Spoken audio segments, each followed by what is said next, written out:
Working with your spouse. Right. We did not plan on that. We didn't even talk about that either. No. So what advice do you have? Be patient with each other, talk often with each other, and really listen to the other person and mind each other's boundaries. How do you make sure you talk often? Well, don't bring work to the dinner table, but you have to stop and make time, meetings. We don't often do that. My husband and I, in the beginning, we had lots of arguments about the staff would be but he just said to do this, and I'd come by and say to do X. We didn't plan to work together. We were totally separate businesses, so we wound up getting married, having kids, and then winding up working together. People laugh. They're like, "Oh, wait till you retire." I'm like, "No, we could not be more together than we are now." We're finally gonna get away from each other. Right. When we retire. We literally get up. Hi, I'll see you downtown. Yeah. We're You don't third of carpool? a mile. Right. No. That is your 5 minutes alone. It's not even. We don't even hit the gas pedal. We just roll down the hill and we're at work. And you're like, okay, all right, I'll see you later. Okay, you're going downtown. It's incredible. And it definitely takes a special couple, and you really have to build each other up. Yep. And not try to knock each other down much. Yep. And just try to play to each other's strengths. Yep. Okay, I work more, I like to work more, and he wants to go. But mentally, that's how it works. And you have to appreciate that. This episode made possible by Restaurant Systems Pro.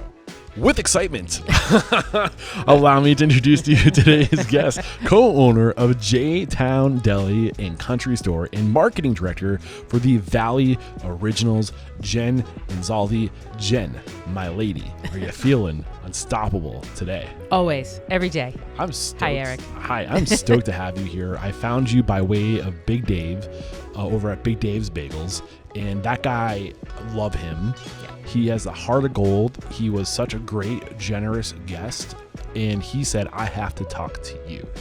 You were the first name out of his mouth, as a matter of fact. When I asked him, who do you respect and admire and believe would make a great guest on the show, he said, you got to go talk to Jen. So we are here. We made it happen. I can't wait to dive into, who you are and all that. But real quick, help us understand you.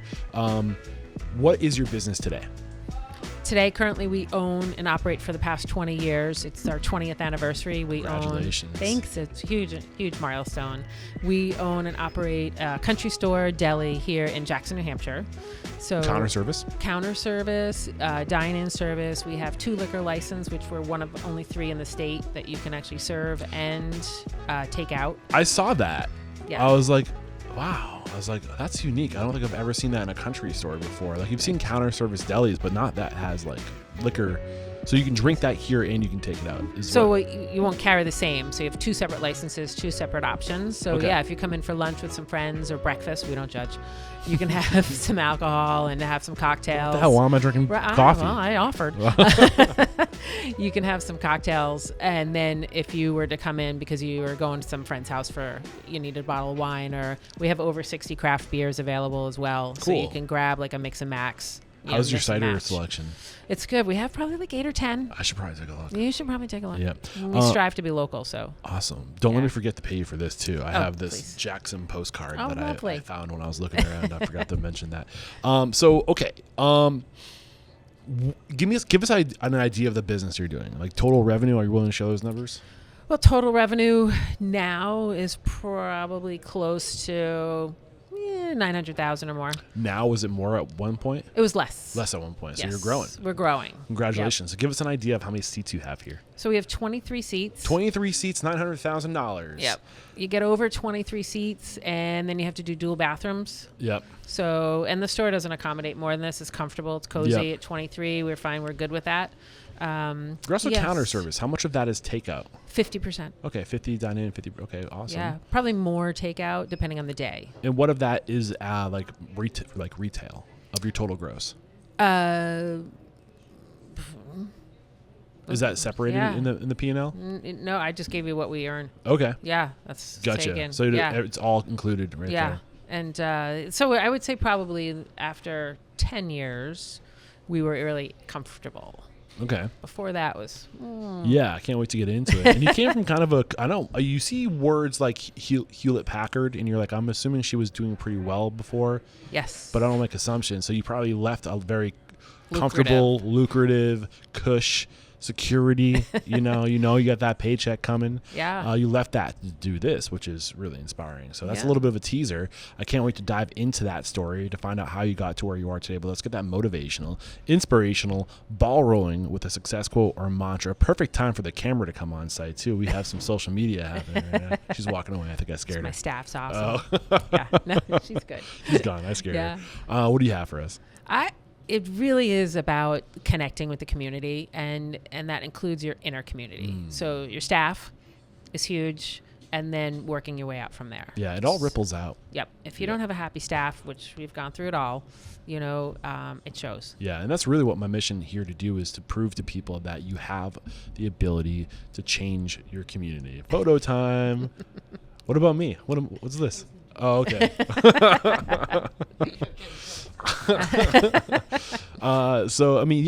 The industry literally has the ability to change lives, and it starts with changing the lives of your employees and rippling out to the community. And if everyone thinks like that, there are restaurants in every community. That's the transformative power of this industry. So great way to get this thing started. Where does it make sense to start sharing your story? I don't know. Probably how we got here, maybe. So how'd you get here? Well, I have no restaurant experience. So I married that. So my husband, actually the co-owner of this place, this was his dream to own a country store or a deli. Okay. So he worked in the food industry all along. We met at Hewlett Packard. What was his title? Was he cooking? Was he a corporate chef? He started in the core. So he was a cook in the core. So Okay. and then he moved on from there, and his cousin did own a really cool Italian deli down in Methuen, Mass. So he worked there for a while, but he's always been in the food industry. Got it. The teenage jobs, the early 20s, always dabbling in that stuff. And he's an amazing chef as well. So 1995, you two meet. we did Did a little bit of research. Wow. Just a little bit. That's kind of creepy. Hey, well, it's out there. Google told me. So 1995, you two meet. You're at Hewlett Packard. You're working. What was your job title? I worked my way up to global marketing manager. Oh, cool. And director at Hewlett Packard. So that was For all of Hewlett Packard? Well, for the medical Okay. division, for supplies, and for online resourcing. So I helped found their online store Okay, cool. for them, which is still going today. That's cool. Cool. Yeah. That is cool. And then we moved up here. We got married and moved up here. Married 2002, moved up here Yeah. 2005.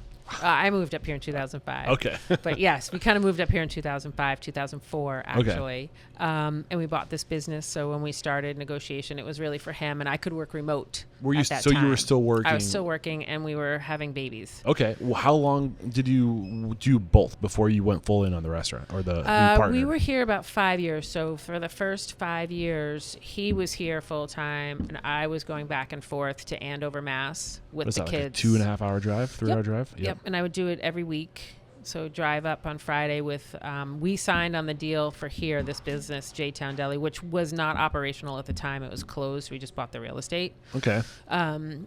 15 days after our second daughter was born. Oh, wow. Yeah. So This was 2 babies. Wildcat store or something like that? So this has been a country store since 1953. Okay. And it's been under one really nice owner, Victor Ferguson, and Faye had it back then, and they owned it through the 70s and 80s, and then they sold it, and then it went through a menagerie of people, like a bunch of people. And we had been coming up and skiing from 1995. He'd been coming up since high school. I'm from Jersey, hence the big hair. Looks great. So he's been coming up. So he brought me up to go skiing. I learned how to ski. We were always come in here, and we were always inquisitive, and I always like to buy things. So real estate is the ultimate shopping experience, right? So I would always inquire, is this for sale, over the years. And then we got married, we had kids, and then we were like, are we going to be weekenders up here? Because this area is either you're a weekender or you live here. And the only way to really live here and be successful truly and to be enjoying it is to own something, to be part of the community. Why is that the case up here? Because I think, between housing and the cost of living, it doesn't equate. So if you don't actually work in the industry or can afford to only work part-time, you're not going to be able to enjoy like skiing and hiking because you're going to be working.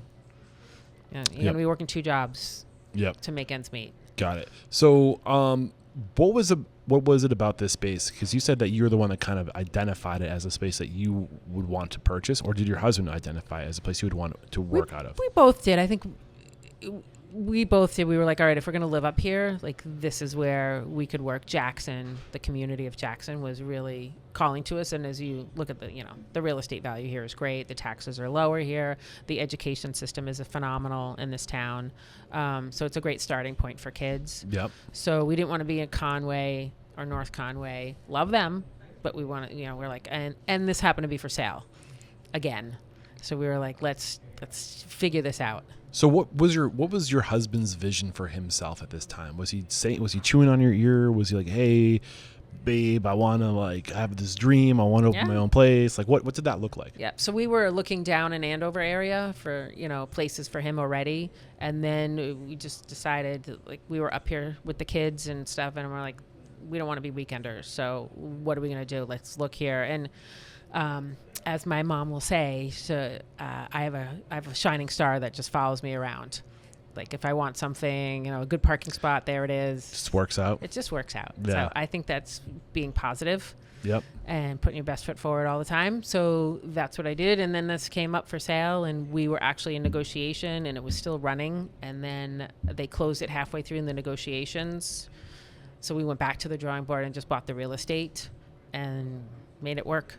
I love that. So when you saw this, so one thing I do love too, I can't help but think of going to the big cities. This is a pattern I've seen. You go to New York or Boston or Los Angeles or Chicago, you go work for the best, you take those skills and you go and you bring those skills to a market that is underserved in terms of quality. I mean, I would say Jackson and Conway are kind of an anomaly because of how much money comes up here seasonally. So there's probably some level of I guess, affluence. Yes. People who have quality, a taste of quality and all that. Mm-hmm. But I think about me growing up going to Maine, where I would go try to get an Italian sandwich. You know what an Italian sandwich is in Maine? It's their own version, right? Right. So having somebody who grew up in the city working at delis in Methuen where there's true Italian delis and taking that and bringing it to the country, you kind of instantly juxtapose or there's that juxtaposition there. Juxtapose, is that the word I'm looking for? Yes, I believe so. Yes. Yeah, I mean, we came in, we had a different philosophy. We were much more the cold cuts in the case and, the gabagoo and all that stuff. Was that happening anywhere else here? No, it was not happening anywhere else. And quite frankly, it didn't work. Mm-hmm. So we went through a lot of revisions. Right. A lot of affluent people in the town here. I mean, there's 800 people in Jackson, 400 here in the winter, 400 here in the summer. It's mostly retired. Everybody's a scientist or an author. To live up here and to make it work and to afford the $2 million homes, you have to have some type of job. You're not going to be working here to get that. Right. It's an independent sort of career path these people have. Got it. But no, it didn't really work to start off with. So we had to flip it around and figure out what was working in the community and how to accommodate the locals first, because the tourists will always come, and then how do you make it work for them? So it's kind of a mishmash of both. So if you're not busy in the slow season, you're not going to make it through the high season. Yeah, the high season is 4 months long?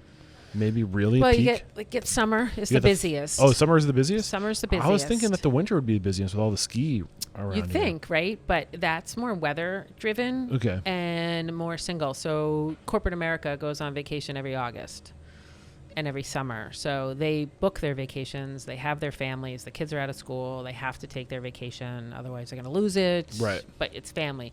The winter side of things is more if it's snowing, if it's good. Right.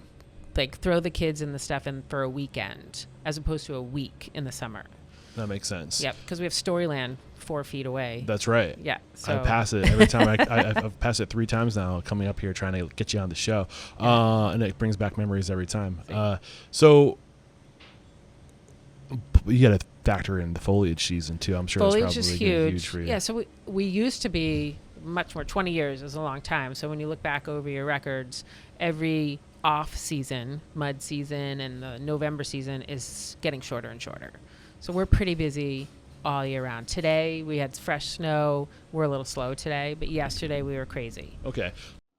What up, Unstoppables? I have a very special offer for you that could potentially change your life. So listen up. Restaurant Systems Pro wants to make 2025 your best year ever. And here's what they're going to do to help. When you sign up for Restaurant Systems Pro through February of 2025, they will do your books, your 2024 books for you at zero charge. Nothing to you, no cost to you to do your books. Plus, you're going to get all of the Restaurant Systems Pro profitability systems. So this is such a no-brainer deal. If you've heard of Restaurant Systems Pro in the past, listening to the podcast, and you've been interested, now is the time to sign up. Head to restaurantunstoppable.com/RSP or click the link below and make 2025 your best year ever. So it's probably wrong for me to make an assumption, but I'm assuming that purchasing this location wasn't a challenge for you and your husband because of your job. Oh, financially? Yeah. To purchase it? No, it was not a burden. What was a burden was actually the renovations that we had to do. Okay. So we were closed for the business. We bought it in November. We didn't open until the following June. Okay. So we had 6 months of hard renovations. We tore apart half the building, sawzawed off half the building. We did foundation work. We did everything here. So when you first purchased the building, what was the initial cost? $260,000. When you purchased that, did you have any clue about what you were about to spend to get it to where it needed? We supposedly got a quote from somebody, and they for $50,000 would like new floors, blah blah blah. And we were like, okay, we can handle that. So you're going to do $310,000 was what you Right. were budgeting for, or thinking you were going to And spend. we had living quarters Okay, where's that? Upstairs? right upstairs. Oh, cool. So there's 4 bedrooms, 3 bathrooms up there. Were you living upstairs? Yes. Okay. So, I was still living in Andover, Oh, right. and I would weekend up here with the kids, Got and it. we had to renovate all upstairs as well before we, two babies. Now you have tenants up there, I assume? Yes, and my office is still up there. Cool. Yeah. So what was the reality of what this project cost you to get open? 500. 500. So you were about 300% off? Yeah.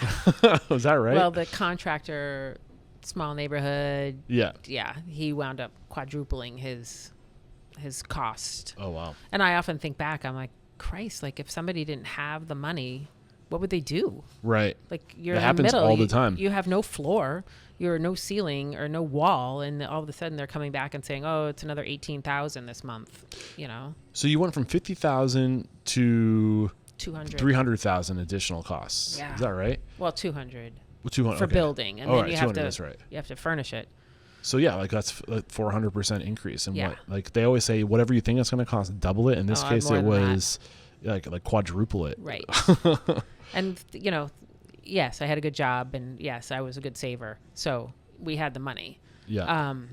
But yeah, I mean that's horrifying. I often make sure that when you start out with something that you get several quotes, Right. and you really map it out. And yes, we see on HGTV, like they always have the pipe burst and the floor rotted and all that stuff. You have to account for that. But, and then we lost part of our funding from SBA because we unearthed that this place actually was a gas station at one time, and the SBA doesn't fund old gas stations for clean deed reasons. So we had to get a clean deed. We had to do all this other stuff. In addition, quite a learning curve. Was that factored into the 500,000 that it cost you to get open? Yeah. Okay. Yeah. So what were so back to the vision. You had this vision to be kind of like you said, like your Italian deli gabagool, like get your cold cuts here. Yep. And that wasn't catching traction. What was the shared vision, what you guys were going for? Are you on track of what that vision was today? I'd say yes. We wanted to be the hub of the community. So when we first opened or reopened, I personally wanted to bring it back to what it was in the olden days. So it was the hub of the community. Wildcat Country Store was where everybody came to.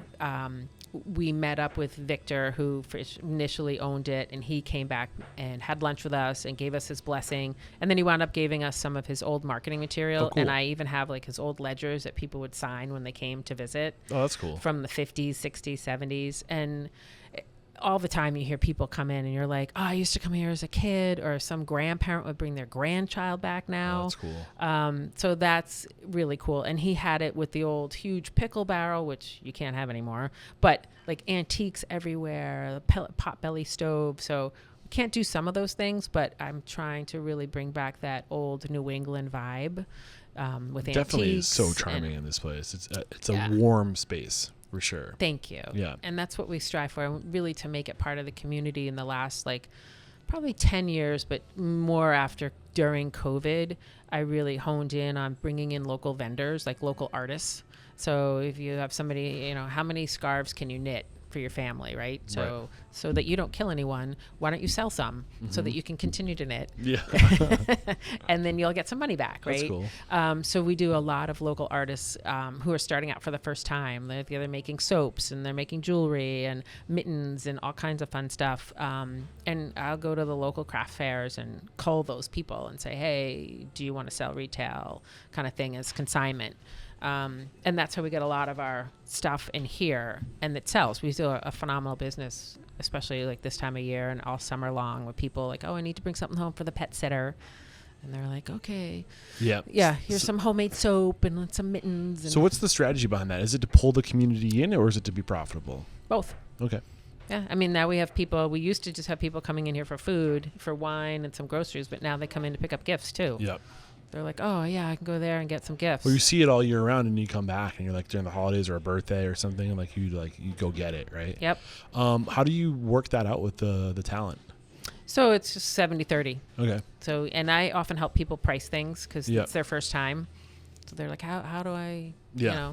what am I going to charge? I'm like, well, you need to get what you need to get. Yeah. And then I'll worry about the rest. So do you help them figure out what that number is for them? Like, what do you need to get? Often, yes. Yeah. How do you help them do that? Well, I'm also an artist too, so I've quilted and knitted and all that stuff. So you're like time, money, materials. Yeah. What's your time worth? Right. Like cover your costs, and then what's your time worth Correct. on top of that? Yeah. Cool. So what were your earliest challenges aside from just figuring out that this is going to be a much more expensive project? Fortunately, you had the resources. You're fortunate to have that. But Right.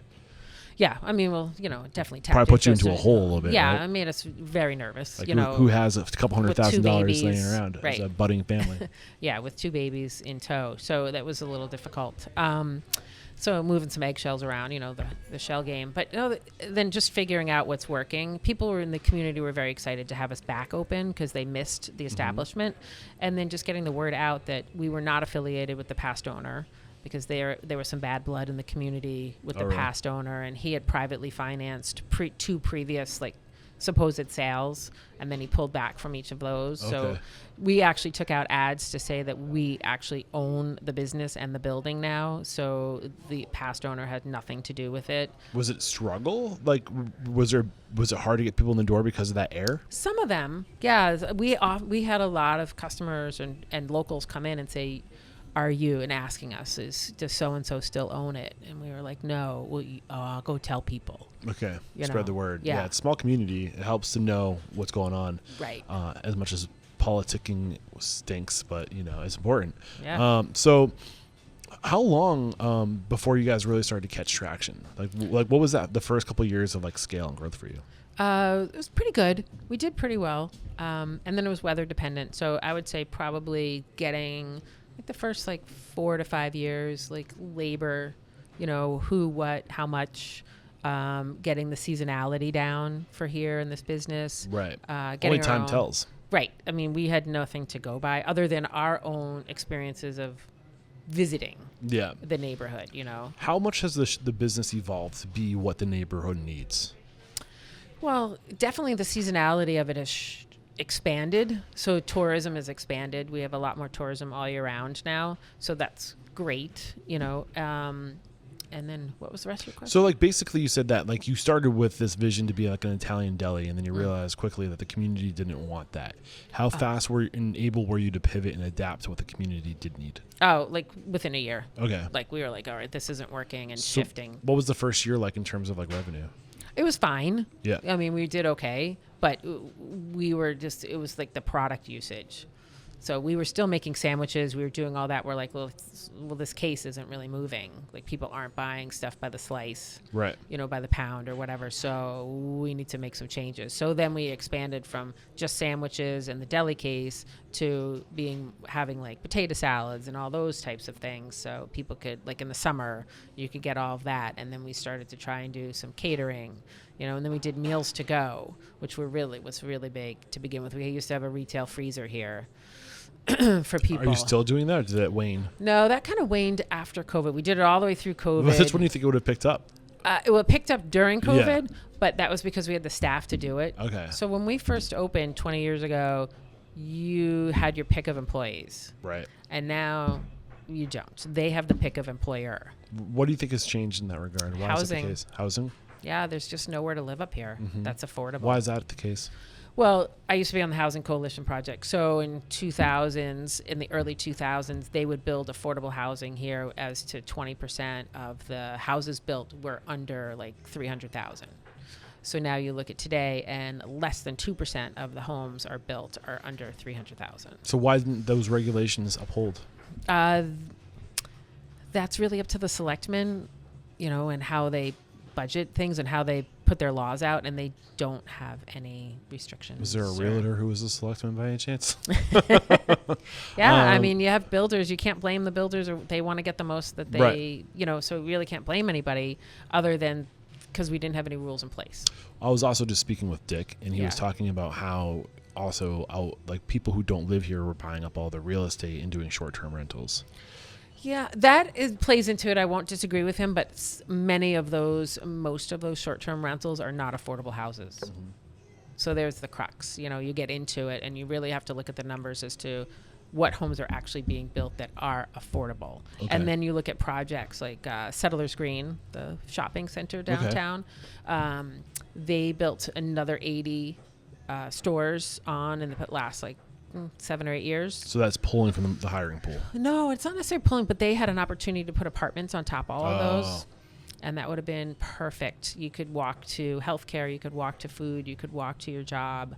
It was like right downtown, and all of those buildings that are loft buildings anyway, if they had apartments on top, that would be huge housing. It would have been a win-win. Wait, I'm confused. Did you say that they did or did not put housing on top? Oh, what did they put on top? Or nothing.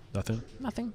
So I mean, the opportunity, you look at other communities like Breckenridge, where if they have people that come in with a large budget and they want to do like a food store, well, 20% of their budget has to go towards housing for employees. Well, you look at this area and I drove around. I mean, there's still lots of space.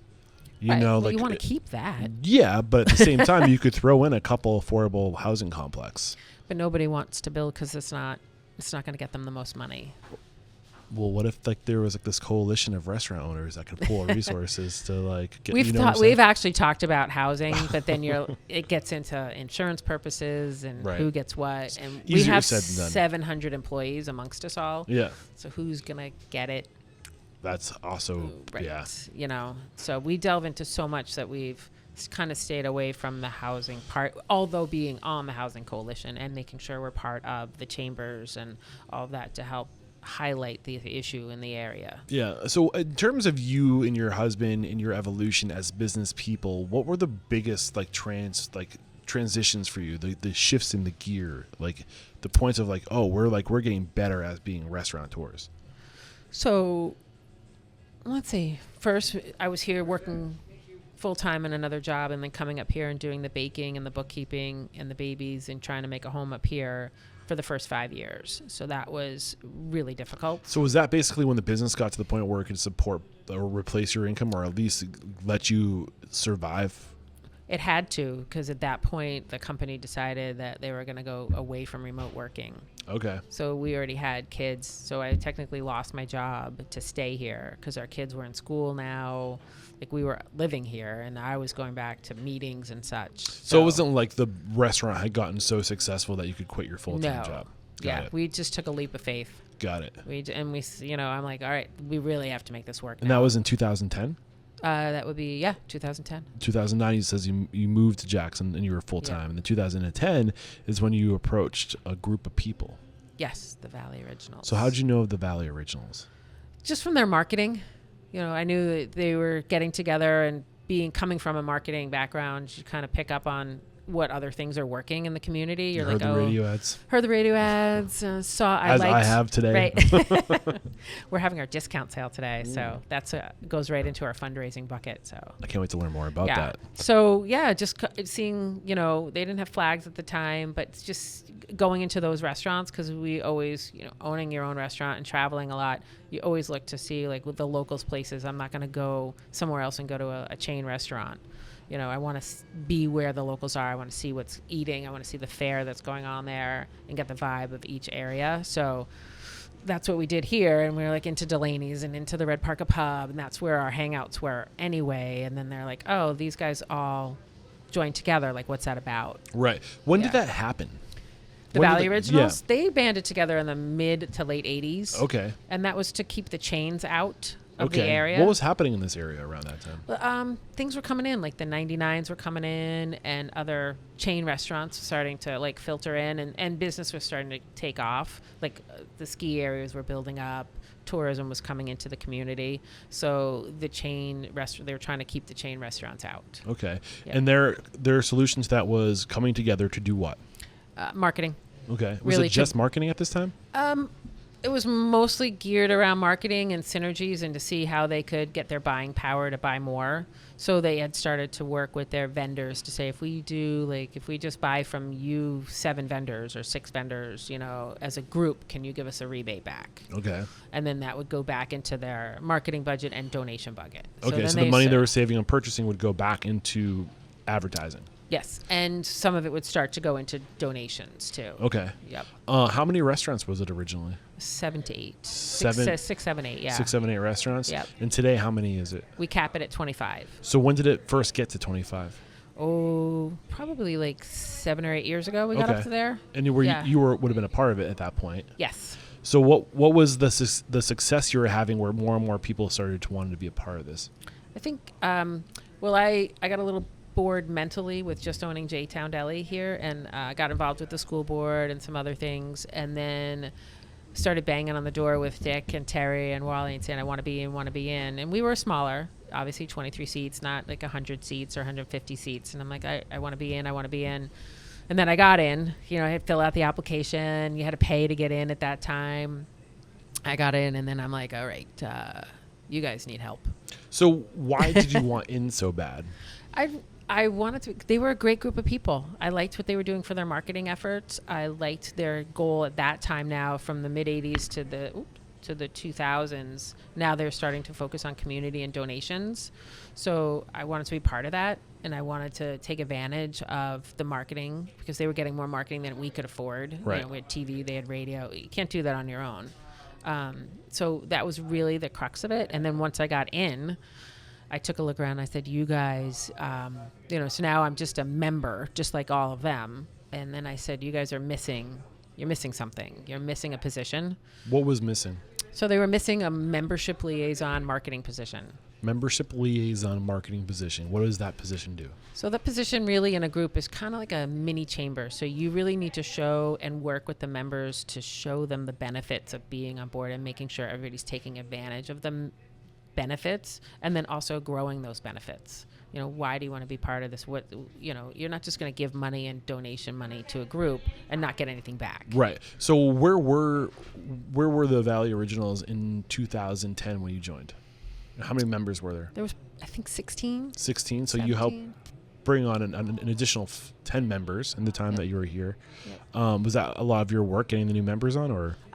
It wasn't really. We don't go out to the people. So what I concentrated on was making sure that the current members got their full benefits and saw what was going on. We band together, we can get a propane deal because we all use the same propane. We get a trash deal because we all use the same trash. Okay, so now we all buy our food from these 7 purveyors. We all do our own thing with them, but we get as a group, as a volume. Keeping your loyalty to that.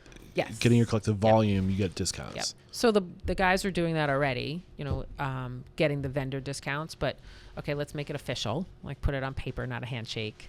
And then what are we doing with that money? Like, making sure that we're involved with the radio ads and making sure the members go to the radio and do the ads. And if you're part of the chamber. What do you mean go to the radio and do the ad? What do you mean by that? Oh, we have a local radio station here, which is amazing. WMWV. You actually go into the radio station and you produce your own ads with your cool. own voice, which makes a huge difference for what's the point of locals. paying the dues if you're not leveraging the assets? Exactly. Yeah. And then really looking at how branding, it was really what I did. So we had flags made. So now when our ads say we have gold flags with the fork in them, that's our flag, and making sure that people started to realize that if they're going to dine out, Support the community. they're supporting the community. But like, even if you came in and got a cup of coffee from J-Town and spent like, $2, some of that money is going back to the community. Yeah. Like, there's no way around it now. Do you think that the tourists are more loyal to that, or the locals are more loyal to that? I think a good amount of tourists get it up here now, because there's a lot of repeat tourists. They come every year. They're weekenders. They come back every year. The new people coming into town, I don't know if they get it as much, but they see it. Yeah. And they're inquisitive. Why do you have a yellow flag? I've seen Yeah. like 20 of those. What is that all about? Mm-hmm. Or if they listen to the radio, or if they check the chamber Look for website. the yellow flag. Yep, that's exactly what we do. Like, if you want a good meal, it's like Gimbel's Macy's effect. I don't know if you Miracle on 34th Street, Gimbel's Macy's. I know the terms, but I'm not really familiar with the reference. So if somebody comes in here and has a great meal, I will ask like, "Oh, where are you going for dinner?" And they're like, "Oh, I'm really sure." I'm like, "Oh, well, grab that rack card right there, and it's just the two of you, so you may want to go to the cider company because they're great for couples." Or if you have that group So you of cross people. promote each other. Absolutely, because you want people to have a good time while they're here, so they come back. Yep. So, you, how many seats? We say 23 seats. Yep. Counter service. There are members in this collective that have 140 seats, and you get access to the same benefits that they get access with even though you're doing a quarter of the volume that, say, Delaney's was doing at the time. Correct. So is there ever issues around that? No, all the members that we have, which is one of the reasons I love working this group, not one of them has an ego. They all want to help each other. If somebody sends out a text message and says, "Oh, my, hot water pipe broke," or whatever, I have to close. Oh, what can we do to help? My mixer broke, and the I ran out of flour. help me out. And everybody's willing to help. Oh, and who do you use for this? And do you guys know about that? And, oh, did you hear about the new liquor law? And so we have quarterly meetings that are mandatory for the Valley Originals, and we all get together, and we have the New Hampshire Lodging Association and Restaurant Association comes and speaks. We've had the liquor commissioner come in. We've had political stuff come in. We had someone in our group who is also part of legislation.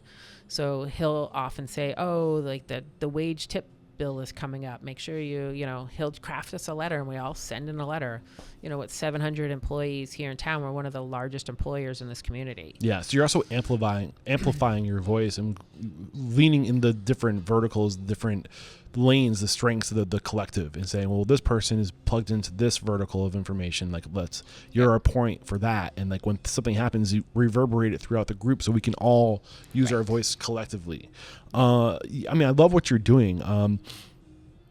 When you said you joined in 2010, you wanted to be a part of this, you saw that there was something missing, but you also admired what was happening. What was missing? The liaison marketing. So the point, like Dick and Wally and Terry can only do so much. So they're out like on the front lines with the customers, with the vendors, with people, and promoting the Valley Originals and just trying to work. But there was nothing on the back end necessarily to help the members say, what did I join? What am I getting for this? Like you. Got it. So it was that crux, and then adding benefits. What were the benefits, or sorry, what were how, if I wanted to join, what would I have to do to join? Like, what were the criteria?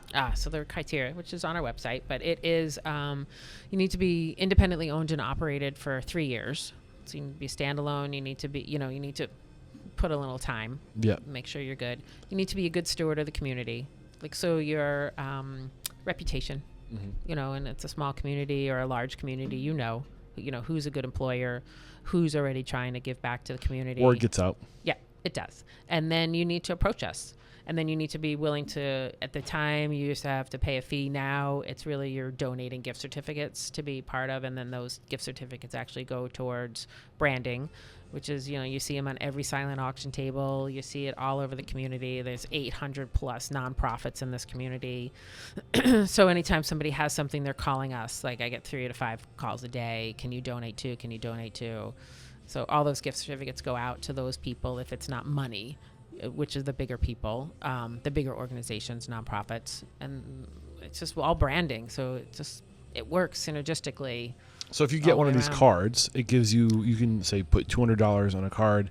You can use that card at any one of the 25 restaurants. Yeah, so you can buy it online only, and then there are gift certificates up to $75. You can buy as many as you want, and then they're good for any Valley Original restaurant, and that's all the time. But we also sell discounted ones 4 times a year. That's a different sale. Got it.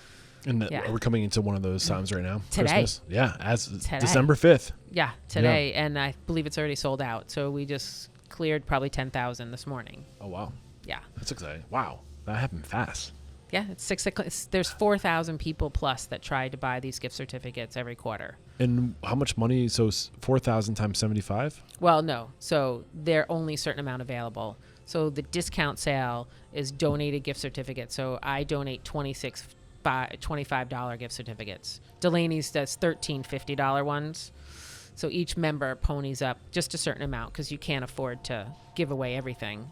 Yeah, and that money goes towards donations. That money all goes into our donation pool. So. And how do you decide who donates what and where that money ends up? Well, it all ends up in the Valley Original bucket, and then the executive board, we propose to the members, like, we would like to be like an angel sponsor for Jenn's friends in the community. We would like to give to Starting Point. So we have a mission for our donations, which is, any end user in the MWE Valley. So we're not going to give to necessarily like a new building that's for like the library.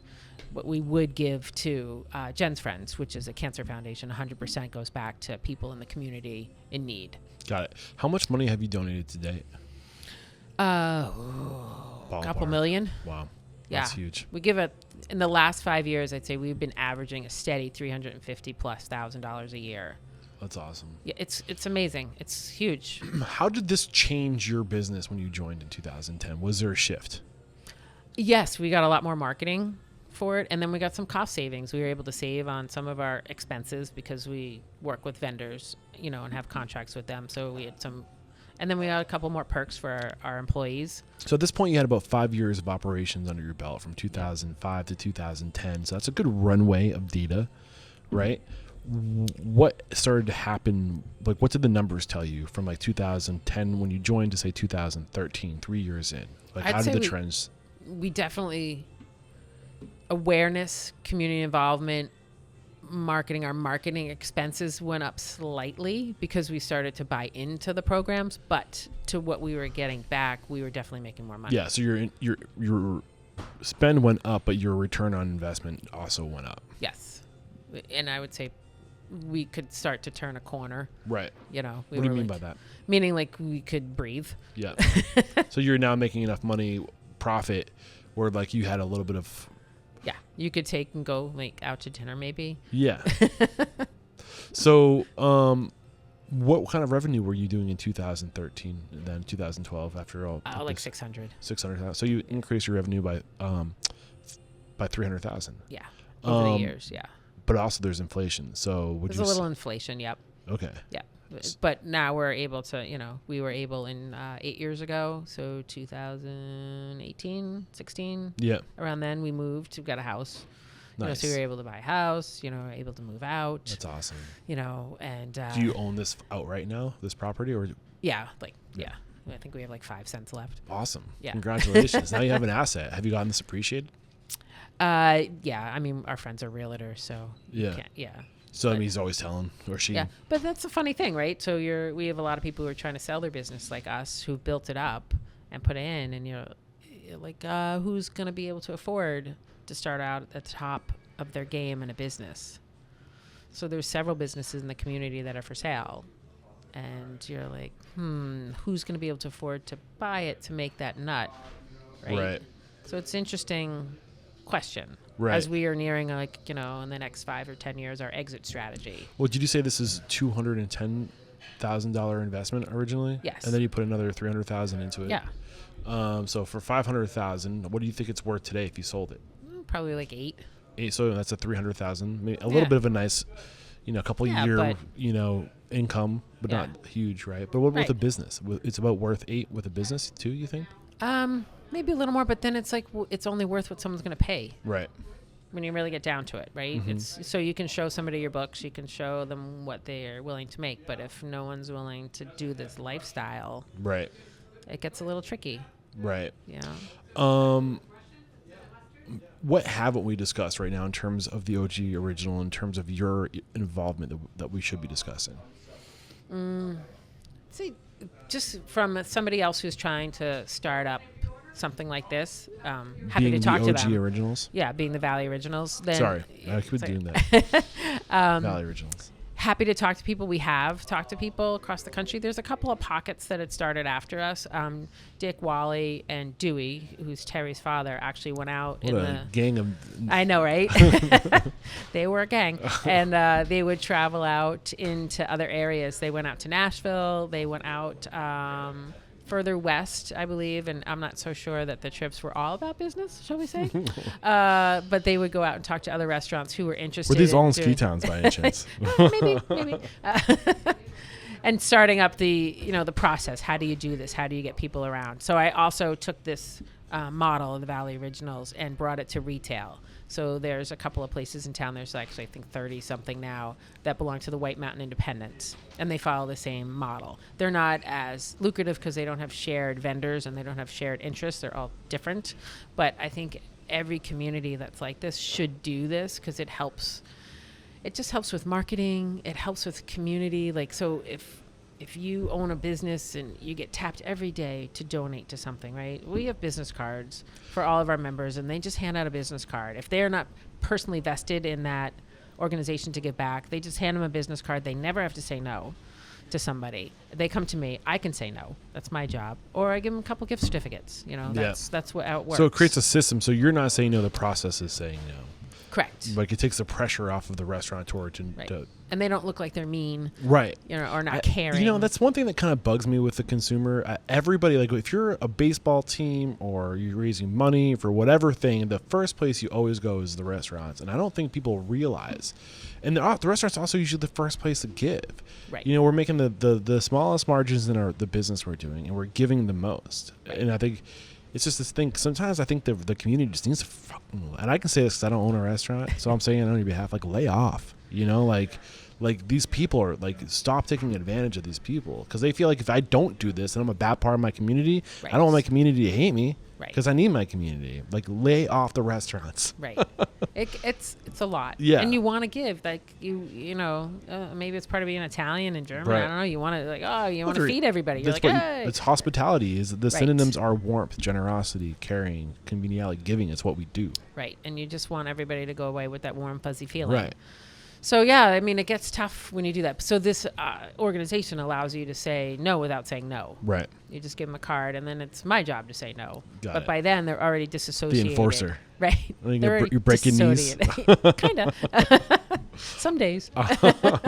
So, I think there's another element to this too that I want to make sure gets surfaced is that you're not just getting the purchasing power, the marketing power, pooling resources, having specialists in the group, but it's really like, and we tapped into this a little bit with Dick, that you have also like this mastermind of people who have different like talents and experiences, and you can come together and serve each other and give each other advice, and it's like a mastermind in many ways, is it not? It is. I love our meetings. It especially came very clear to me during COVID.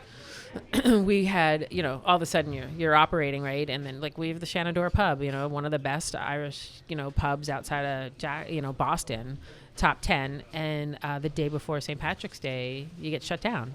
So what are you going to do? Like, oh my God. So how do you get rid of all of that, whatever you have, soda bread and all the other things that you have going on, and how do you make it work? But we had weekly meetings, Zoom meetings here, and we pulled in the SBA, we pulled in the PPP, we pulled in unemployment. We had our own special people that came talk to us. We had Pappas talk to us, Congress people, our governor came online with us. I think I should get Pappas on the show. You could, yeah. He's a family of restaurants, right? The Puritan. Yeah, he's tapped into those. Yeah. Yeah. Yep. I think that was his family's restaurant. Yeah. So, I mean, so you had all these people that came on and they wanted to hear, they wanted to learn, and they were sharing. They were like, oh, did you know that if you went to unemployment and you talk to this person, you get this? And You don't have to be alone. right. You're not alone. And nobody had the big ego. No question was stupid, no matter what. Like, and we had we had the doors closed here, but 6 or 7 of them, because not everybody in the restaurant business is Zoom friendly or technical. Tell me about it. I started this podcast doing Skype and Zoom calls, and like first I'd have to explain to people like 10 years ago, What is- hey, be a guest on my podcast. What's a podcast? This is what it is. How do I do it? Do you have Zoom on your? No. Here's how you download it. Yeah. And then there'd be like in the walk-in, the furthest point away from the router with the worst reception, which is why I travel on site now, because it's just easier to put a camera in front of somebody. It is so true. Like, so I would have 6 or 7 of them here every week. They'd show up, and we were, cohorting together. We're like, all right, we're in this. Yeah, I'd had to open the door, and we'd have the Zoom because they were not going to get on Zoom, Yeah. but they needed the information, and they had things to share. Like, everybody's valuable, and we have some people in our community that want us to be part of the group, and they're like, well, I'm bigger, so I'm better, so I should have all the say. And I'm like, yeah, we don't work that way. Mm-hmm. So thanks for asking, but no. Mm-hmm. So that's kind of why we cap it at 25. We have bylaws. We're all legal. People have to sign agreements to be involved. Do you think if you got bigger and maybe added a few other like limiting factors or something that you could do more? Like, do you think you're limiting yourself by capping it at 25? Because there's so many independents that need help that are good operators. Like, do you ever think you are alienating yourself by saying, no, we're a closed group, like we're a clique, you can't be a part of our group? No, because in some ways maybe, but I think part of it is, you need to be a restaurant so that what you bring in, because we need revenue, right, to do all the things that we do, and we want to keep giving back. So if you're not bringing in revenue or working with the same vendors, then that's not necessarily fair to get all of the benefits and not bring anything in. So there's that aspect of it. Right. So if you're too small, you're still getting the same marketing opportunities that the bigger guys are, but you can't really play the game. Were you concerned about that? Is that why you were getting resistance at 23 seats? I don't know if that was it might have been part of that, but then they were like, I just was relentless, so they just let me in. Well, you're also bringing something else to the table. You created a position for yourself. They didn't know that before they let me Right. in. So it was kind of like, oh, you're in, and then I was like, well, you need something. Yeah. And Yeah. you brought marketing chops too, Yeah. I think, which is Yes. kind of important. Yeah. Yep. So And I was able to do the loose ends that they weren't able to do. They just didn't have the time. right. Let's finalize these contracts. Let's get these vendors going and stuff like that. Yeah. And One thing I am curious about to get further into, which I don't think we've tapped much into yet, when you guys get together quarterly. Yep. Who sets the agenda? I do. Okay. Dick and Wally and Terry, the board. I throw it out to the group. I'm like, what are we talking about this time? Yeah. So what typically are some of the subjects you talk about? Well, we usually have the New Hampshire Restaurant and Lodging Association tap in. Mm-hmm. This coming one, we have a new radio. The head of the radio has changed, so they'll be coming in to talk about like the radio, making sure we refresh people on their membership benefits and how to take care of that and how to do that. And then legislation, if anything's going on with that, what do we need to vote on, what do we don't, and how do we get involved with that?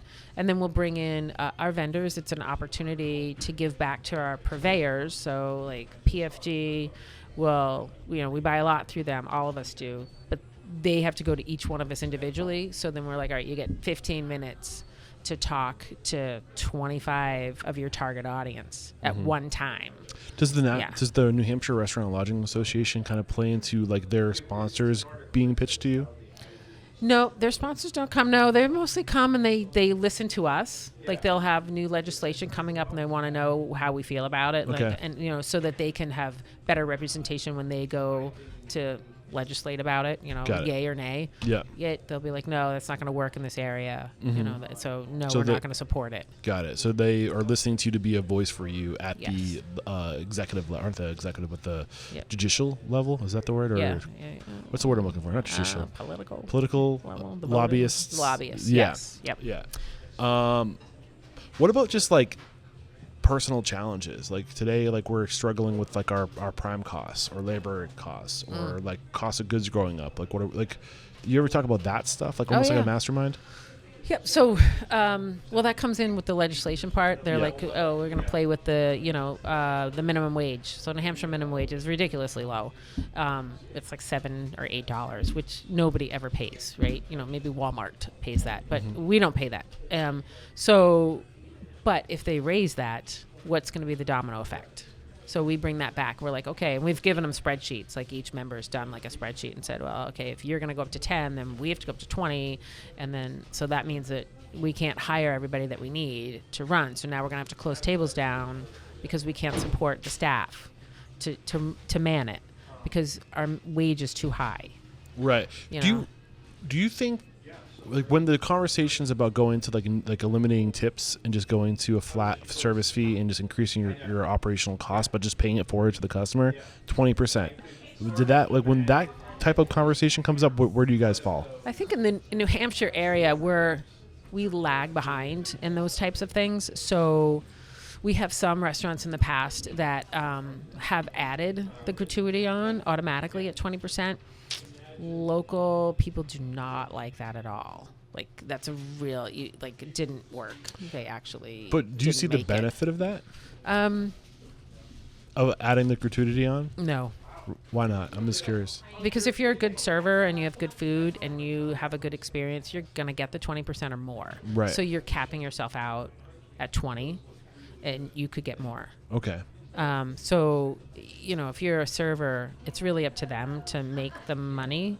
Like, that's part of the job. You're going to provide a good product as the restaurant, or you should. Okay. And it's up to the server to provide the rest. If you cap out at 20, I think people are just less inclined to go out, even though they're probably going to tip 20%. Right. It's like a psychology mental thing. game. Yeah. But it's just like, I mean, I hear what you're saying, but then how do you answer the question with, like, the disparity between front of house and back of house? Well, here for us, Yeah. we pool all our tips. Okay. So we don't have a front and back in the pooling situation. And I think that's of tips. that's a great point too, is that there are no blanket rules for the food and beverage industry because there's so many different models. Right. And I think your business model is the best in terms of, like, efficiencies. Like, just don't have, like, why do we need servers? Like, Right. what's the point of having, like, we don't need these things to feed people. Like, we can have, like, food runners. Right. You know what I'm saying? Just eliminate the server position. Sorry, you could servers. do that. Yeah. Like, what percentage of restaurant? I mean, it's just, you see it more in the Northeast, but if you go to different parts of the country, especially like in like Texas, there's just counter service. Like, people have buzzers. Like, my Right, food's yep. done, I'm gonna go get it. Like, you have somebody who walks around and they make sure things are good. You're like, oh, like, do you need more? Can I get you a drink? Right. Like, but, like, I don't know. Like, it's just kind of like a broken model in my personal. It is, and if opinion. people don't value it, Right. the server. I mean, if you're going out for a nice dinner, you'd like to be served. Right. You're not going to go up to the counter and get your food. But that server also provides you something. They'll highlight different things on the menu. They'll pair some wine with it. Right. They'll enlighten you on your specials and make you feel like you're having a lovely time. Right. You don't think it's interesting, but it's like, but also, will AI be able to do that real quick? Maybe. Are you going to be able to ask your menu a question and have it like, I like dark chocolate and, like, savory. Oh, we have this wine that you will really love, and it will pair with this other thing that's on the menu. Yeah. So where does service come in? Is it just like, is it the knowledge, or is it the ability to see and recognize people? Right. I think it's we need all of us, Right. And I just started reading this book on social anxiety, and if I had known and read it before, and if it was published when my kids were young, they would not have phones. Like, it's just this whole generation that's growing up is like, the microbrew situation now is plummeting. Microbrews are plummeting because the younger generation isn't drinking, because they're not going out and socializing. So you go see them and you're at a concert, like Lettuce or something, and like, it's a younger group, right? And that's listening to them, and you look at them and there's like 10 of them just standing around, not even engaging with each other. They're all on their phones. Yeah, they're on their echo chamber. Right. So they're just right, and you're like, okay, and they're getting married later, and they're not really dating because they're not engaging. And now you have this whole work at home philosophy where you're not even engaging at work anymore. Which is a lot of people meet at work. Right. Socially, you meet at work and then you go out for drinks after work, right? Right. Like, It's this whole. That's one of the reasons why I love the restaurant industry Right? so Like, much. I used to love just being around people I liked to spend time with, and we would work our ass off, and we would have a hell of a time after work. Right. It was fun. Yeah, you get your shift drink or whatever, Yeah, and then you go off from roll there. of cash in your pocket. Let's go have drinks. Right.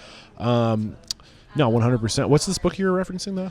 I'm Social interested. Anxiety. Who's the author? I don't know. I'm not. Is it sure. a It's recent on a book? Yes, it's. Well, yeah, I would say it's recent. My girlfriend recommended it to me. Social Anxiety. Yeah, or the Anxious Generation.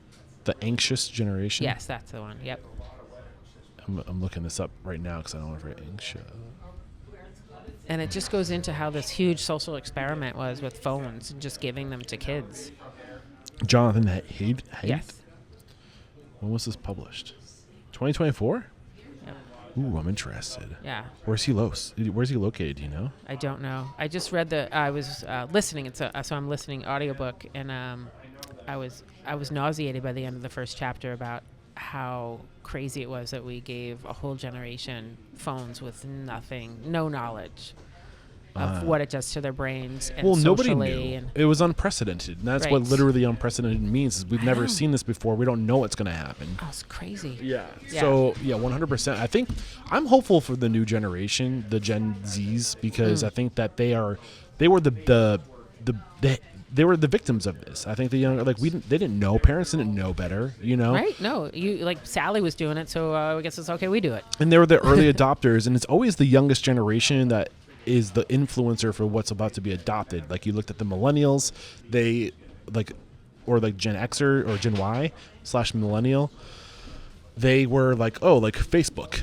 like Right. my generation, the end of the millennial, the older millennials, like Facebook, and then the next wave was or maybe it's millennials were also part of the TikTok thing. I can't remember Yeah. exactly. Maybe Yep. Gen Zs, but it's always the young people who adopt. But the next generation of people, they're kind of missing something now, right? And Yep. they're I think they want to be with each other. That's the next cool thing. Yeah. This thing that they got, everyone else got stripped of. They're like, no, I don't want that. I want to go be with people. I want to go be a part of my community. I want to serve a mission, a purpose, a conscious capitalistic approach. What's going through your mind?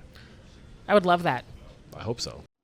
What up, Unstoppables? I have a very special offer for you that could potentially change your life. So listen up. Restaurant Systems Pro wants to make 2025 your best year ever. And here's what they're going to do to help. When you sign up for Restaurant Systems Pro through February of 2025, they will do your 2024 books for you at zero charge. Nothing to you, no cost to you to do your books. Plus, you're going to get all of the Restaurant Systems Pro profitability systems. So this is such a no-brainer deal.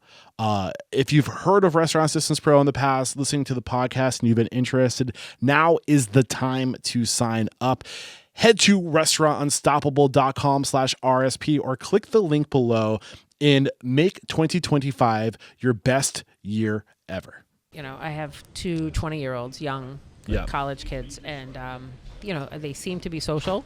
They're out and about, so I think they've missed some of the things that my other friends' kids are doing. So my kids are okay, I guess. We were more outdoorsy and, put the phone down.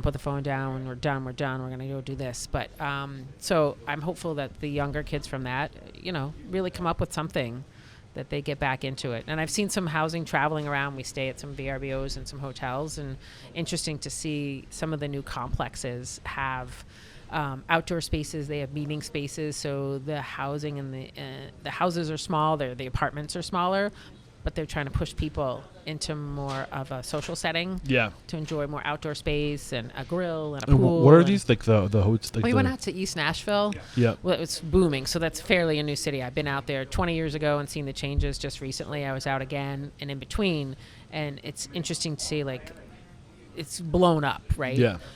But I think they're trying to be more conscientious about how they make their choices. So to get housing, they have a lot more apartments. And in those apartments, it's geared towards younger people, not families necessarily, but younger people who are just out of college and just relocating and are working. And you go in their post office area in their building, they have the little post boxes, but then they have the little seating areas all over so people could sit and maybe chat because they've just gotten their mail, and then you go outside, and then there's an outdoor grill and a pool. See, in my mind, this shareable. This huge. is like, why wouldn't if this is happening in my community, me as a restaurateur, I'm like, why am I not partnering with that condo association to put a little like pop-up food venue there? Right, or just to how do you buy into that to support that? As an owner, okay, I'd buy a share in that. So can I own 3 of those apartments? Right. And then my employees can help. Yeah. That kind of thing. I love that. Really into it. Yeah. That's the way to go. And then they're going to age out of those. They're going to want to have family, hopefully, and bigger spaces. But that's fine. Make room for the next wave. Right. Yep. Yep. So, in terms of you, from 2010 to 2019. The years you're, now with the Valley Originals, how did your business evolve the most? Because you tripled? Close, yeah. Your yeah, revenue? I mean, COVID really pushed us higher because we were we were the perfect fit for COVID. Takeout, all takeout, counter service. Yep. The locals could come in and just park in the driveway. We'd bring their bag out for them. So our expenses were really low because we didn't have employees at that time. Because, quite frankly, if you didn't lay your employee off, how else are they going to make all that money that the government was just spewing out, which is ridiculous. Right. I mean, how are you supposed to compete with that? Free money. Stay home, make money. They were more making more. Right. Like twice as much. And God willing, my employees were, paying off student loans, car loans, credit cards and stuff. And I'm like, no, stay home, pop in once a week, get out of your pajamas, come in and say hi. I'll give you something to do, but basically just make the money and get out of debt.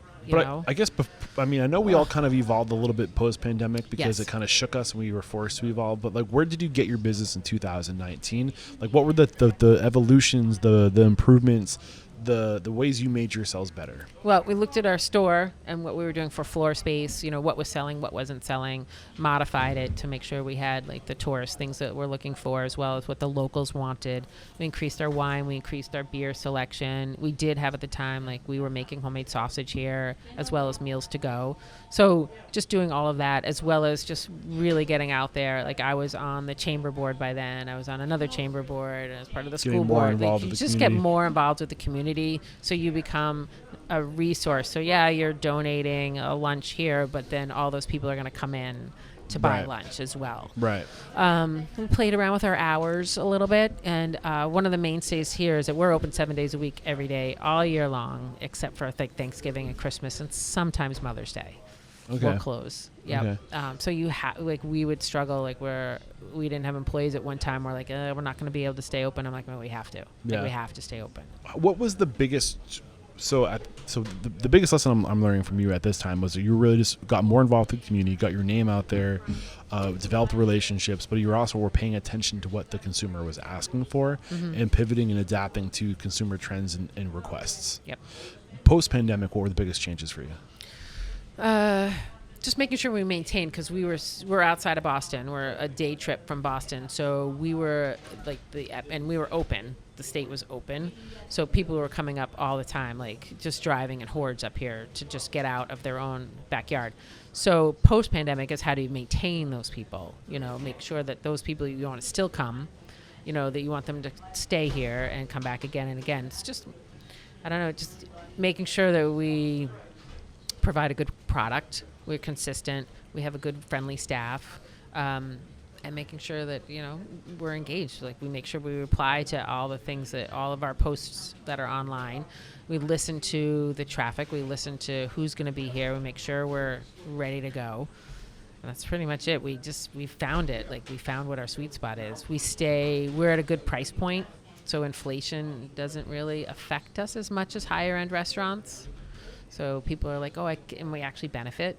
We can't afford to go to the big sit down maybe at Delaney's, but we can go to J-Town because perception-wise, we're cheaper. We may not actually be cheaper. Perception is that we're cheaper. Okay. Got you. What about technology? Have you evolved your technology? No. No? Well, you're using a POS, right? Square, is that what Nope. I saw? No? Is it cash only? It's a cash. No, we take credit cards. Oh, yeah, but sorry. But it's not a Square, no. Why is that reason for you?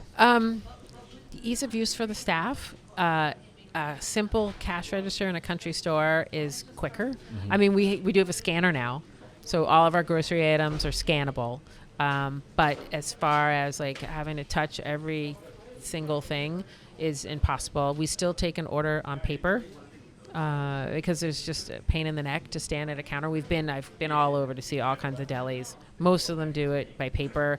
Some of them will have longer lines if they do it by print, and then you get a ticket, and it takes away from that old country store where you get engaged with somebody, and we tell somebody, oh, here's your ticket, like, what do you want? We can help them out. Like, they have a kid and the kid's not talking. A computer's not going to talk to the kid.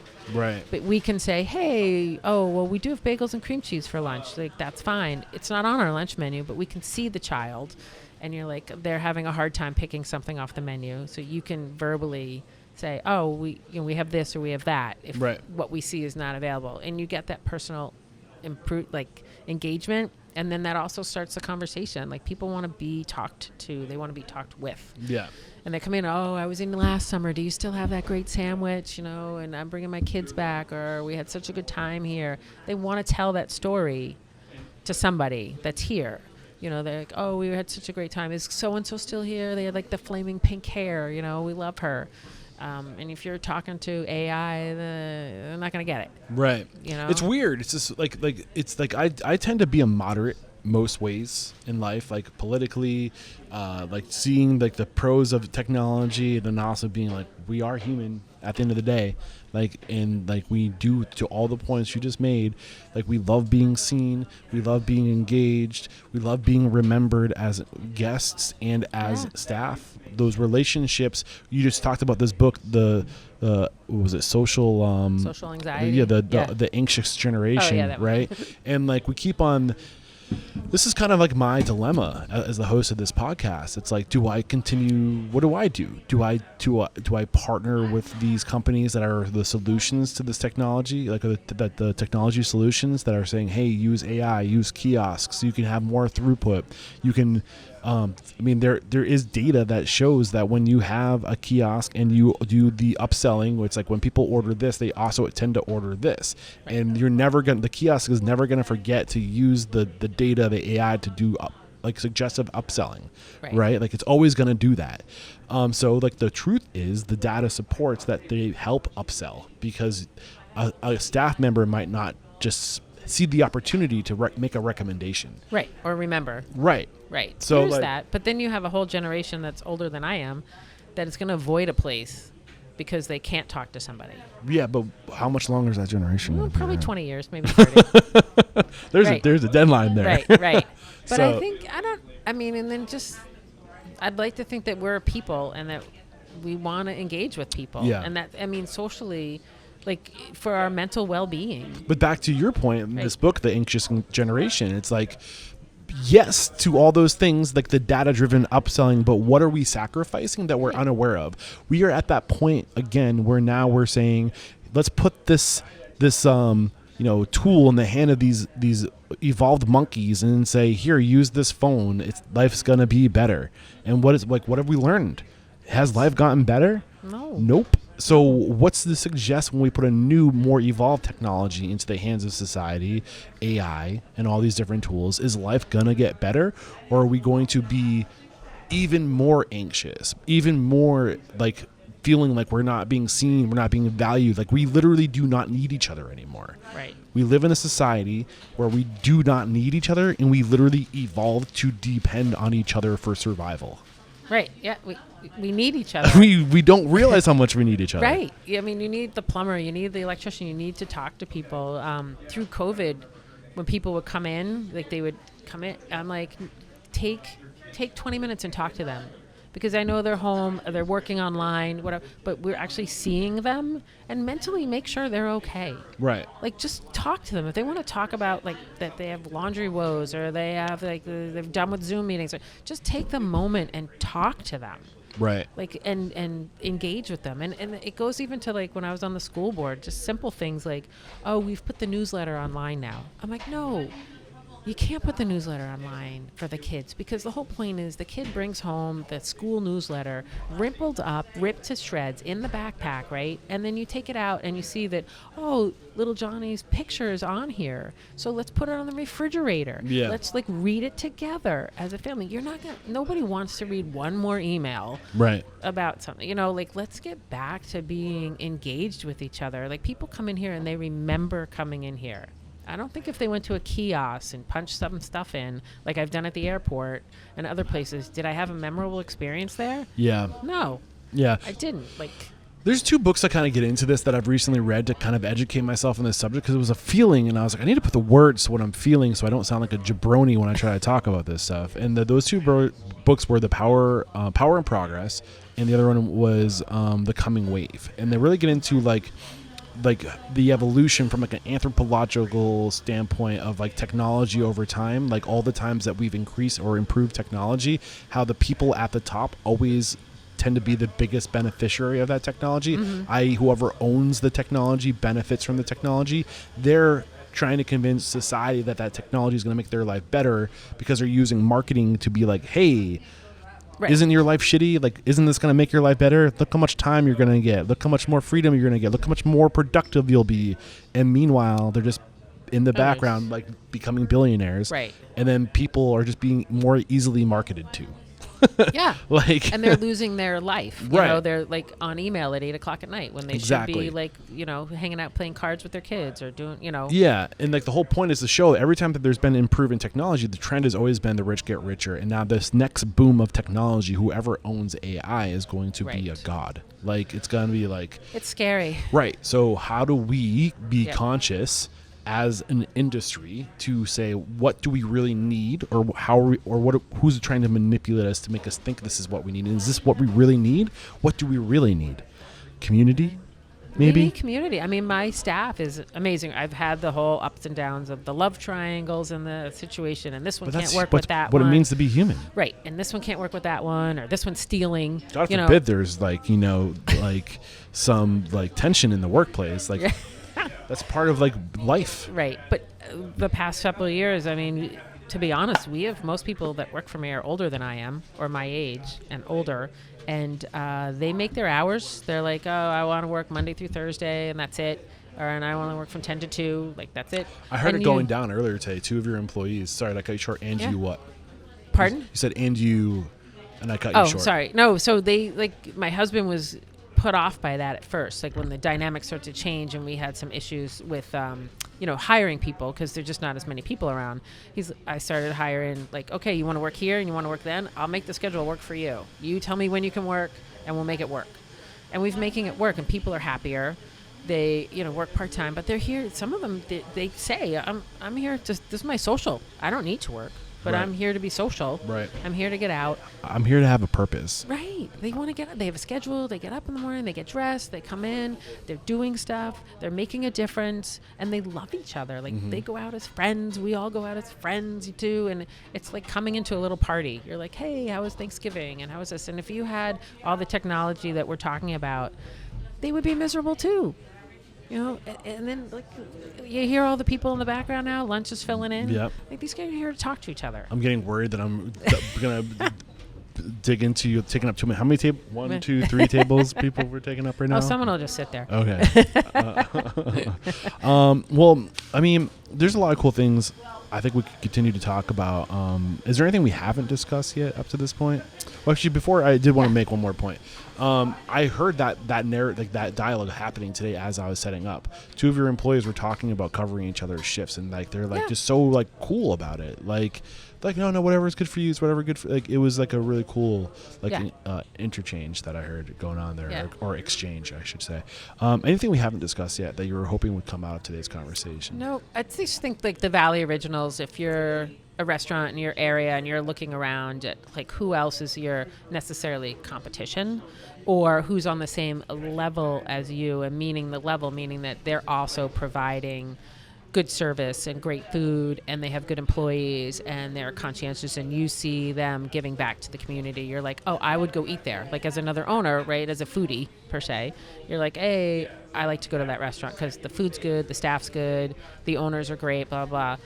think about joining together. Think about doing it, because it's just a win-win to be able to pool your resources and get some money back from the vendors to say, okay, now what can we do with that money? Right. And you can either save yourself money, which is what part of what we do, but also you can give back to the community, and that makes it's so synergistic. It's Right. And that is such a win-win. That is at the core of the messaging behind this podcast. What you're doing here in the Washington Valley is what I'm trying to tell people across the country to do. Yeah. Do not look at the people down the street as your competition. Right. They are your colleagues. They are your comrades. Like, you go further together. Yes. And if you want to make sure Main Street doesn't go to the corporations of the world, then the only chance you have is by linking arms, communicating, coming together quarterly, leveraging your purchasing power, leveraging your unique abilities and your strengths, and looking out for your community. Right. And you have to stop looking at each other as competition. And I think what you said is like it. So like, how do we echo this throughout like the nation, right? Yeah. Like, how do we share this knowledge? So what you're doing here, how can we do that even on a bigger scale and say like, what are you doing? What are you doing? What kind of money are you making? What are your benchmarks? How did you do that? What technology are you leveraging that doesn't sacrifice your soul, that makes you better and makes your people happier? Right. Like, what are those things? I don't know, just put your ego aside and just, you're in it to win it together. Yeah. Like, it just makes, and if you get involved in your communities and you're giving back to your communities, then those people are going to recommend you, and those people are going to, be your customers, because you're giving one way. It just never ends. I really do think the restaurant industry is going to change the world. I do, because I hope so. I mean, it's happening, right? Like, Yeah. we are like the kind of like this like last stance of like people, and like when you think like food is never going to be completely automated. Food is one of those things like those I think we forget. We look at food as a commodity because it's literally defined as one, right? And it's become this transactional thing that we treat like silver and gold, when it's literally life. And we have evolved alongside food for our entire existence. Food has shaped who we are as humans. Right. It has helped us evolve into what we are today, and I think is going to be the ultimate hinge into what swings us into the future in terms of our evolution. We cannot disjoint ourselves from that. No. And I'm excited to see what happens, whether you're red or blue, whatever. Right. I would like to think, traveling internationally as often as we try to do, their food is so much better. And because they're more local, they're smaller countries, right? So they have less to go around with. They're not going to go all the way to California. They're not going to go across their country to get food necessarily. Like, Italy's going to try and stay within Italy, and Germany's going to stay within Germany, and those are smaller countries than us. But I would love to see us, and the Valley Originals does try to do this on a lot of leverage, is to work, again, agriculturally. So you're supporting local farmers. Right. And so, yeah, maybe you can't get oranges all year round. Right. Like, because they're not in season. But all we year haven't been round. able to do that for the majority of our existence. And I think, again, it goes back to, we live in this world where it's like, So if you're alive today, all you've known is privilege. yeah. So, let's go backwards a little and say, okay, well, this is in season now, Right. and this is what we're going to eat in this region now. And we're going to use our local farmers, and we're going to use our local resources, and we're not going to use as much pesticides, and we're not going to use as much traveling, and we're going to be healthier as a society, because the long-term, hindrances or not benefits or whatever, the bad stuff of pesticides and all that stuff is starting to show in like birth rates and all kinds of issues that we're having with babies that are being born now, and they're drawing it back to what we're eating. Right. So I think stop it. Right. So I think, but you're pointing out something that's really important, and I think it's going to be one of the things that really people are inherently selfish. It's a part of human nature. What's in it for me? If I'm going to make a change, people don't like change. Right. If they're going to change, there has to be a benefit. What's in it for me? You have to break down their old belief systems and build new belief systems. And if they believe that if they choose to spend more money on food that will make them happier and healthier, then that's the only, what's in it for them, I think, is what we have to focus on. And we have to convince them that when you purchase food sourced locally, made locally, then the food will make you feel healthier because it's better ingredients. It's good for your body, good for your mind, good for your health. And you're going to feel better because you're going to be supporting your community. You're going to be giving money to your community. Your community is going to be better. You're going to be happier because somebody's going to know your name. Somebody's going to remember you. You're going to feel seen, and they're going to feel seen. And it will be on the subconscious level you're not even aware of. You're going to be happier and healthier. And that's how we achieve it. I mean, I think that's the only way we do it. And then we have to look at making that, equitable for everybody. Yeah. So that's the hard part. Right.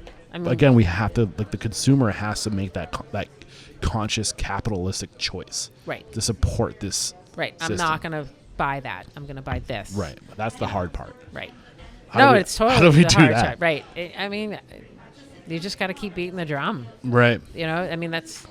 But I think if we spread the word, the drum gets louder. Right. Like just saying, like CSAs, those little, I forget the unacronym of that, but CSA. We have those. Supported agriculture. Right. Yeah, So and you're the co-ops. And it's like, oh, you go over to so-and-so's for dinner. Oh, I got this from the co-op. Oh, there's a co-op? I didn't know there was a co-op in town. But you know how convenient it is to get on Target and just put your order in. It even remembers you when you log your name in. Are these your typical purchases? Do you want to get them again? We'll have it waiting for you. Like, I think that part of the issue is that these technology, the big companies have cracked the code on human behavior and using technology to manipulate human behavior. And once you get into the habits and the routines of individuals, it's so hard to break those things. But the thing is, the consumer's not even aware that it's happening. So if we are gonna, I think that's where technology comes in. We have to be able to give the same tools to the independents. Like, again, and this is where we should be using our collective purchasing, is to pool resources to develop technology to give the independents those tools so that we can go head and head with the Googles of the world and the Metas of the world. Like, I don't know. Interesting concept. Yeah. I like that. Yeah. It's further than I've thought. Yeah. I just kind of thought of that now. So I'm not far behind you. All right, that's good. No, but is that impractical?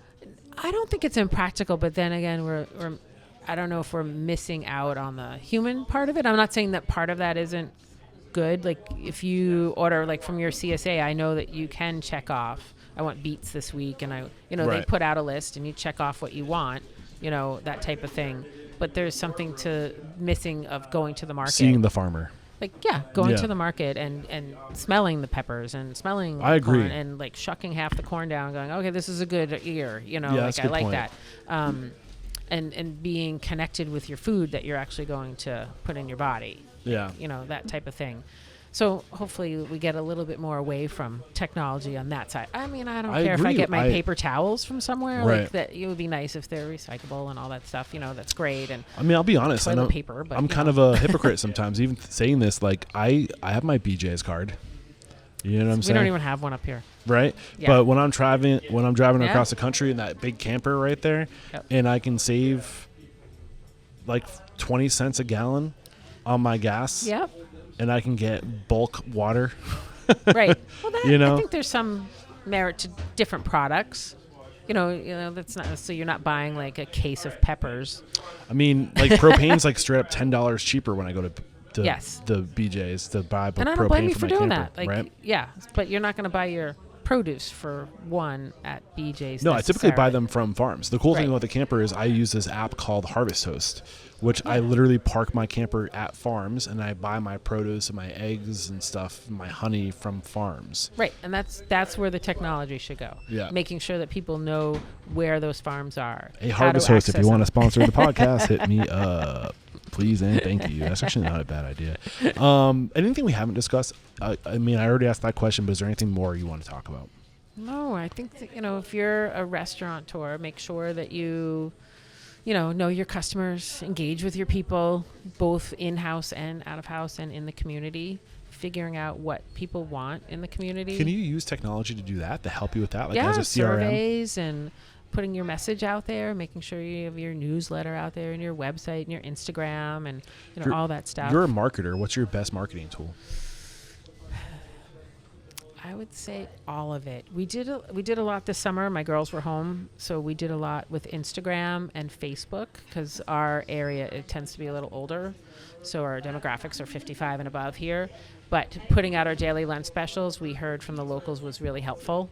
We hadn't necessarily done it all that often. So engaging with your customer on a multitude of levels is really important. And taking advantage of your chambers, taking advantage of, making sure your events, if you're going to do a wine tasting, all that stuff that gets out there so that people know about it. But then there's also something to the poster in the bathroom. Right. Like, Right in front of the urinal. Right. This is what's going on. Yeah, or the back of the door. If you're, I guess, I've never been in too many female bathrooms. It's probably a good thing I stay out of the them. door. Yeah. Yes, thank you. And then also making sure, working with your local radio station, those and press releases. If you're going to do something charitable, make sure you get a press release out there. Yeah. Take advantage of that free stuff that's going on. Mm-hmm. It's really the best. Say yes to podcasts when they come by. And ask Yes, totally. This was so fun. Thank you. Yeah, I've never done one of this before. My kids are blown away. They're like, "No way, Mom." Mom, you're on a podcast? That's so cool. Well, I mean, I literally can't do what I do without people like you saying yes. And I ask questions I feel like traditionally you're taught not to ask. Don't ask people how much money they're making. Right. Don't ask people about their relationships. What happens behind closed doors stays behind closed doors. But at the same time, it's like, this is what gets people in trouble. Right. Not talking about this stuff. So we don't have a clue. There's no benchmarks in the industry. Working with your spouse. Right. We did not didn't get plan into that. on that. We didn't even talk about that either. No. So what advice do you have? Be patient with each other. Talk often with each other and really listen to the other person and mind each other's boundaries. How do you make sure you talk often?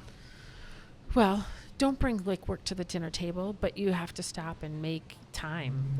Meetings. We don't often do that. My husband and I, in the beginning, we had lots of arguments about the staff would be like, but he just said to do this, and I'd come by and say to do X.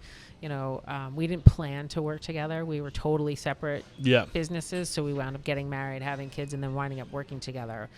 People laugh. They're like, "Oh, wait till you retire." I'm like, "No, we could not be more together than we are now." We're finally gonna get away from each other. Right. When we retire. We literally get up. Hi, I'll see you downtown. Yeah. We go a don't third of carpool? a mile. Right. No. That is your 5 minutes alone. It's not even. We don't even hit the gas pedal. We just roll down the hill and we're at work. And you're like, "Okay, all right, I'll see you later." Okay, you're going downtown. It's incredible. And it definitely takes a special couple, and you really have to build each other up. Yeah. And not try to knock each other down much. Yep. And just try to play to each other's strengths. Yep. Okay, I work more, I like to work more, and he wants to go. But mentally, that's how it works. Yeah. And you have to appreciate that. You were talking about succession at one point, I think briefly talking about maybe you'd be ready to be, you're thinking about maybe selling or moving on. Yeah, the next step, we're getting up there. When would that happen for you? Probably ideally. Probably another 5 to 8 years. I'm just putting it out there. I got an audience of listeners who are in the industry. Conway's a beautiful area. Jackson, the Valley. Anybody interested? I know 2 restaurants now who are interested in potentially selling, maybe package deal. I don't know. You're already a part of a really cool collective. The Valley Original Gut, we actually, if you sell and you want to maintain that, it's actually now in the past 10 years, it's actually become a value. You get grandfathered in? For a year. You're on probation. You got to prove yourself. You got to prove yourself for a year, and then you can, we have the right to vote you in after that year is up. So you can maintain all the benefits of being a Valley Original. I'm thinking right now, my wheels are turning. I know people who have seasonal, but this is a year-round operation. It's not seasonal, right? Correct. Yeah, you have to be year-round here. Yeah. I know lots of people in the area. I know. Well, they could turn it over. It could be partners. Someone wants to be here in the winter, and then someone wants to be here in the summer. Yep. That's doable. Yep. Maintain the one staff. Yeah. So I don't know. Anyway, a couple questions for you. Yeah. Couple questions for you before you officially wrap it up. If you, you think I'd have these locked and loaded by now. What is one thing about your business, a value, a process, a system that's uncommon and makes you truly unstoppable? Uncommon. Well, that's just how we order. People come in and order. And then what we do. There's nobody. This type of business is dying breed, but it's thriving. So people are looking for nostalgia. People are looking for something different. You don't realize how much you want it until it's gone and you can't find it anymore. And you find it and go, wow, that place was cool. Yeah, and people love to come back, and they're thrilled that it's similar to what they were when they were a kid, or similar to what they were even the last time they were here. Yeah. Yeah, they're like, this is awesome. One question I forgot to ask on Masoda now. If we want to start our own collective, what do we need to know? How do we go about doing that? Legality? Do we need lawyers? Like, what's the we the have advice? legal bylaws. We have insurance for our executive board. Do you have blueprints for these things that we Give me a call. Okay. I'd be happy to talk to anybody. Okay, cool. Well, we'll have an opportunity for you to share your contact information before we say goodbye. The next question I have is the mission statement is to change the world through inspiring, empowering, and transforming the industry. How have you personally transformed? I think we're going to accomplish the mission to change the world by making an example of the personal, individual transformations to show people what's possible. So how have you gotten here, like personally? Like, what's your transformation? I would say I was corporate before here, in Jersey, and being here, much more community-minded. I mean, I was always a good boss, but I think just really listening to the community and what their needs are and getting involved and stopping and talking to people. Like, you go to the library, you don't just deposit your book, you bring it in and you talk to the librarian. You bump up against people all the time, and that's what makes you a better person, I think, and it makes the community better. And you're always learning from people. Like, always ask questions. Yeah. Yep. This is the last question. I don't know if I did get well, lots of eye roll. You did great. No. I love this. This is the last question. You're probably going to roll your eyes at me, but if you got the news, you'd be leaving this world tomorrow. All the memories of you, your work, and your restaurants will be lost with your departure, with the exception of 3 pieces of wisdom you could leave behind for the good of humanity and your legacy. What would those 3 pieces of wisdom be? Well, I think the theme would be to work with stay community minded, and not minded, but actually in your community. 1. Have family dinners every night. 2. And then 3 is make sure that you do something that makes you happy every day. 3. This has been a lot of fun. And now I'll let you share, how do we connect with you? If we want to do something similar to what you've done with the Valley Originals, if you had questions just about your story and how you've gotten to where you are, what's the best way to connect? Drop me an email. Email is? Or call my office. So email is genn@jtowndeli.com. Yeah. And the office number is 603-383-8120. Social handles? What is my social handle? I got you covered. The Valley Originals. Is it the Valley Originals? I can Yep. look it up if you want me to. Yeah. Confident? Yes. Okay, good.